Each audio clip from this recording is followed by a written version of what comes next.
So, okay. Should we do a clap test? There we go. Ooh. Right, there you go. Now you can sync up your audio. Okay. Just say what's your name and what you do. My name's Oliver. I am a media composer. It basically means that I write music for media. Okay, nice. What's the process for that? The process for that is, depending on the project, I basically just have to write to a brief, and it basically is me sitting in this room all day writing and recording music, and then I'll just get notes from whoever I'm working with. If I'm writing library music, then I just kind of write it to kind of sell for something. If I'm writing with a client for a particular project, then we'll write to what they want. My music has mostly been used for advertising, like on TV and short films, things like that. That's mostly what I'm focusing on at the moment. Oh, documentaries as well, that's another thing. And how long does it normally take you to compose a piece? Depends on how, like, where my headspace is at, and it also depends on what I'm working for. So if I'm writing a piece of library music, production music, then it can take anywhere from, for one song, which is roughly like 2.5 minutes, maybe like a week to write it and completely like mix it and master it. I try and keep like 9 to 5 hours. So I come in, I might just sit and do research on what I want to write for the day and stuff like that.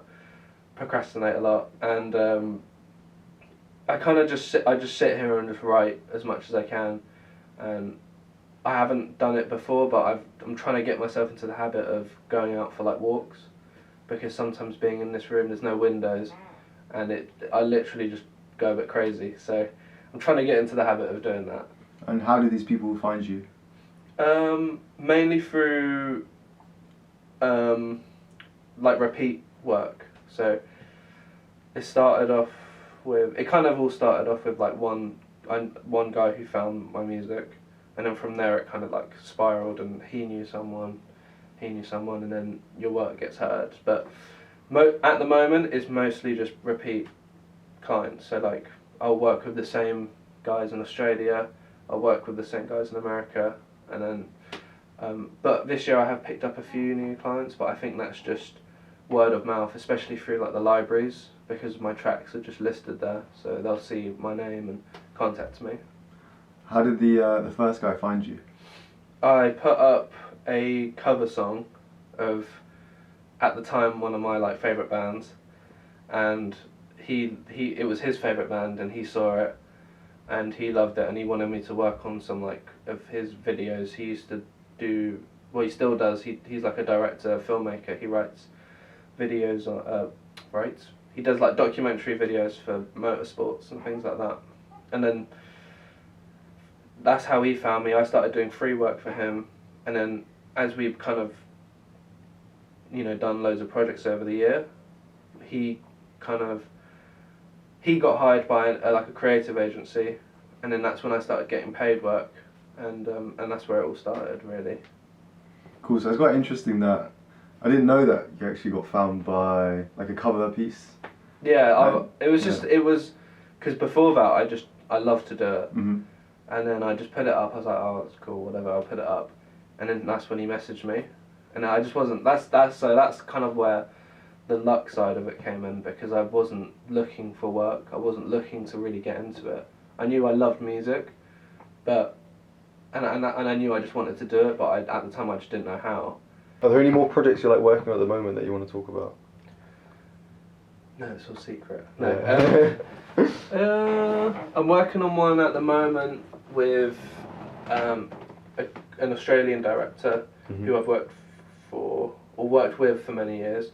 But it's for like the New Zealand Tourism Board, and it's for like kind of like an advertising like the country and saying like, you know, how great it is and come. So we did like a winter one, and that turned out great. So then we're doing another one.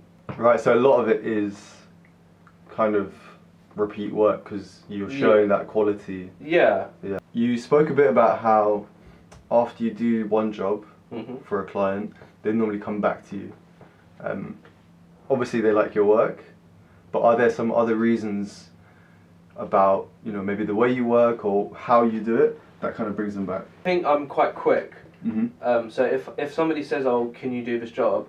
then I'm because I've got my phone on me. Even if I'm at home, you know, I'll just reply to them and say, "Yeah, that sounds cool." And I think it's because I'm really quick and I just kind of say like, "Yeah, what do you need? Tell me everything you need, and I'll try and do it." So you try and I think it's because I'm understanding maybe, and I just kind of get the job done. So like, because I'm a bit of a workaholic, I don't just say, well, you're just gonna have to wait for a week. I just kind of do it. So I think because they like the quickness of it. I mean, it's difficult to say if it's because my work's good, because I can't really say that, because some stuff I really don't like, some stuff I think is great, but I would imagine hopefully it's because of that. Has there ever been like a project where maybe you haven't had like the full arsenal of skills needed Yeah. to get that job done, but you've said yes? Oh yeah, I have done that because I hate saying no because it's like work. But I think at this stage, even in like now in my career, I still want to just take every work I can get because I love it and I love working with people and even though I work in the studio alone, I like working like with the directors and stuff, or just even with the libraries. I just love doing it. But Has there ever been any like friction between maybe your vision and the person that you're working with? yeah, but I tend to so at the start. I mean, I've been doing this for 7 years, but at the start, it was really difficult. So if I did something and I was like, oh, that sounds great, and then they came back and said, oh, we're not sure about that, we need to change that. It was really difficult for me to like try and change it because all I heard in my head was what I wrote. But I've kind of gotten used to that because I can detach myself from it. And if they say, oh, we want to change that, I'll be like, great, cool. Because it's at the end of the day, I'm not writing it for me, I'm writing it for them.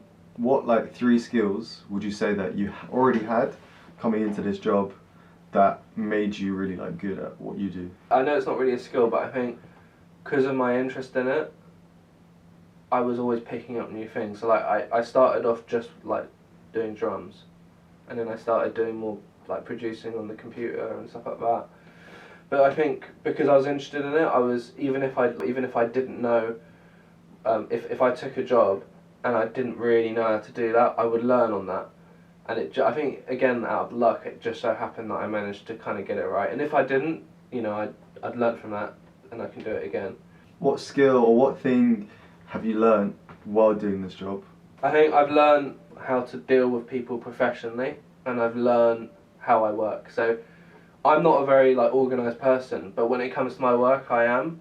I mean, it might not be that I'm organised in the actual session because I might have tracks that are everywhere and they're not labelled, but all of my files are kept like perfect. So like they're all done by year, and I can just access it all quick, and it's just all ready to go. So that in that aspect, I've learned a lot in keeping everything organised because when you have all these projects that you're putting on these hard drives and stuff, if you just put them on in a folder, it's just lost because you can't find it. And I've probably got like almost like 1,000 now, must be, folders and projects and stuff, and it's just. What skill do you want to learn, or what kind of weakness do you see in yourself that you want to work on in the next like few years to kind of tighten everything up? So I think the next steps musically and professionally, I want to learn more theory because I don't know any theory. It's all I'm not classically trained or anything, and I want to learn how to like piece together music how like a classically trained person would. I know nothing. The only thing I know is like I can listen to it and probably like pick out certain things about the recording or whatever, but I don't know anything about it, and I need to like right now I'm trying to listen to more old music, like the roots music, but that's like the next step after that because that's just something completely new. And this here is because I don't read, is to try and encourage myself to read it. So I don't know how to read sheet music, and it's just like terms. So if I do have like a session musician and like a cellist or you know, someone with like a little quartet will come in or whatever, I can be like, you need to be a little bit more that one, and then they'll be like, oh, okay.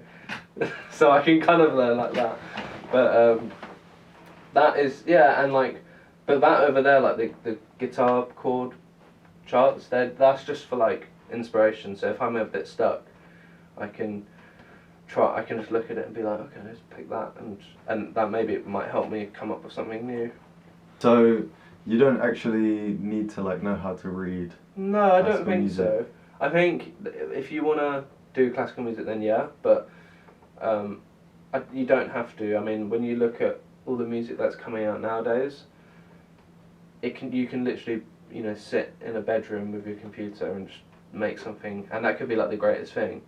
I think it plays a part if you want to expand your musicality. What's your first memory of music? My whole family isn't like never been musical, so it was a bit of a weird one that I kind of was interested in that. But I just remember being in primary school, maybe like year 5 or something like that, which was 2005, I think, and just I think we were just in the playground and I had like my mates there and we were saying, oh, you know, we should like get some instruments and make a band and stuff, and yeah, and then I think I asked for like a drum kit for like like my birthday or Christmas or something. Got a drum kit, and then that took me ages to learn. Like it took for the first 6 months I had it, I could not play it, and then eventually I just got it, and I wasn't even at the drum kit when I got it. I was at home, and I wasn't near the drum kit, and I managed to just get, because it's like multitasking with everything, and I managed to pick it up, and then from there. So what was happening during these 6 months? I used to have a CD of like the tutorial of how to learn drums and stuff, and then I used to like stick on, I think it was Green Day I used to listen to. I stuck on Green Day, and then just try and play along, but I just couldn't, and I just honestly just couldn't get the pattern and the multitasking right.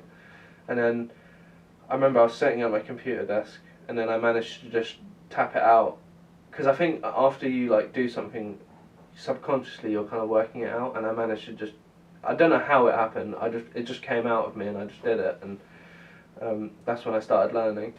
So I started doing that, and then I got an electric drum kit and I just practiced every single day, and then I started learning guitar. Not seriously, because my cousin got a guitar, and then he sort of taught me like a few chords, and I was like, oh, this is really cool. So then I got myself a guitar, and then started teaching myself, not seriously, just like playing, you know, learning a few songs here and there, and then eventually that just turned into me being able to play.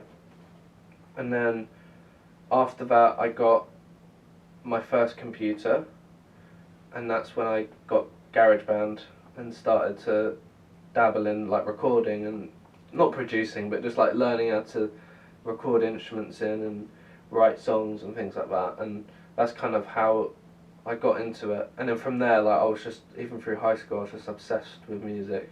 All I did was music. Like I got an A in music, I think, and everything else I just got like C's and D's, because that's all I was interested in. I'm a little bit kind of, my attention span's really like crap, so the only thing I was focused on was music. Through high school I played in like loads of bands, and I loved doing all of that. And then when I went to college I decided to do music technology, because I think you don't have to go to school to learn how to play an instrument, but I think you do have to go to school, or not even to school, but I think you do have to learn how to produce and learn how to operate in a studio. So I went to college for that for 2 years, and then that was in 2012, and that's when I got found by the American guy Kyle. So how old are you? So 17. College time, yeah. Yeah, Okay, 17, 16, 17, and then and then throughout college I was still doing that, but then I was kind of not working, like doing the free projects. So I started writing music for these like motorsport documentaries, and I absolutely loved it at the time, because I was like, wow, this is so cool. There's my name on the credits and stuff, and and then that's when he joined, that same year, in 2012, he joined an ad agency, like a creative sort of company, and then he started getting jobs in which was paid. So like, I remember my first job was paid was like $300, and I did the music for it, and it was like a helmet company or something, and it was really, and I was so excited, and then from there I just started getting more and more pay. The pay of it was getting better, and then Wait, so how old are you at this point? still about 17. Still 17. Okay. 17, 18, and then Kyle knew a director in Australia who he'd worked with, and then he contacted me and asked me to do some music for him. And I remember the first job I did for him was, there's a big band out in Australia called Bliss and Esso. They're like a hip hop group. They're absolutely huge over there. And he asked me to do like the intro music for one of their music videos, and did that. It went on. I think it got like a couple of mil views in like the first 6 months or something like that, which was really cool. And then I started doing jobs for him, and then that kind of came along as well as doing stuff with Kyle, and then it was through Alan, who's the Australian director, who so the PremiumBeat company, the production royalty-free music company, they contacted me because they saw my, I think they saw my work through just everything I'd done, and they asked me to start writing music for the library, and that's pretty much when I went full-time music, where I earned a living. And how old were you then? When you decided this is what I'm going to do 2015. full time? So Sorry. So 2012 to 2015, I was kind of working on like odd jobs. You know, didn't make enough to earn a living. Would you know, it's like pocket money. And then when I started working with PremiumBeat and writing songs for them, that's when I started being able to earn a living where I could like live by myself. How many instruments did you know how to play when you were 17 and you got your first paid gig? I knew how to play drums, I knew how to play like guitar, and then by extension bass guitar, and then I didn't know how to play piano, but I just knew my way around the keyboard. So I think my other instrument was just the computer, because it's weird to say that, but it's like another instrument. So that's what I knew at the time. So I just used what I had. So like all the plugins and the synths in the computer, and I used that. And because I knew how to play drums, but I couldn't record because I was in my house, in my bedroom and stuff. So I knew how to program the drums in based on what I knew already. What advice would you give to someone that's kind of just getting started learning the software? Just literally do nothing but that. The only way that you're going to get good at something is if you just practice it and keep using it. You can't just like do it once every sort of week and think, oh, it's a little hobby. Like literally practice every day. If you want to get really good, especially quickly, you just have to keep working at it and keep writing stuff, keep practicing, keep learning new songs, and keep writing new songs and keep recording, because I started recording like before I made this studio, years before. I actually came here into the garage before this was ever a studio and tried to record drums for my band, and it sounded like dog crap. And I can record the drums here and have it sound like pretty good, but it's just experience. You know, if you practice, you get the skills, but to get good at it is experience. That takes, you know, a while. So I think you have to have the patience as well. I'm not a very patient person, but I just kind of had to go along with it. But yeah, so like to sum it up, be determined, be interested in it, literally do it every single day. So don't do anything when you get home or whatever you're doing, and just sit there and just do it. Do you remember some things along the way that kept you motivated? The things that keep me motivated is seeing my work out there, because that's like when I went to uni and when I did college, you know, I even though I did go and do music in uni and college, I didn't have the motivation to like do it, so all my assignments would be in really late, because it's not going anywhere, it's just going in your folder, and that's it. But if you're doing an actual project for something, it's actually going out into the world and seeing that, and seeing people comment on it, or just seeing the ad on the TV, is like motivation for me completely.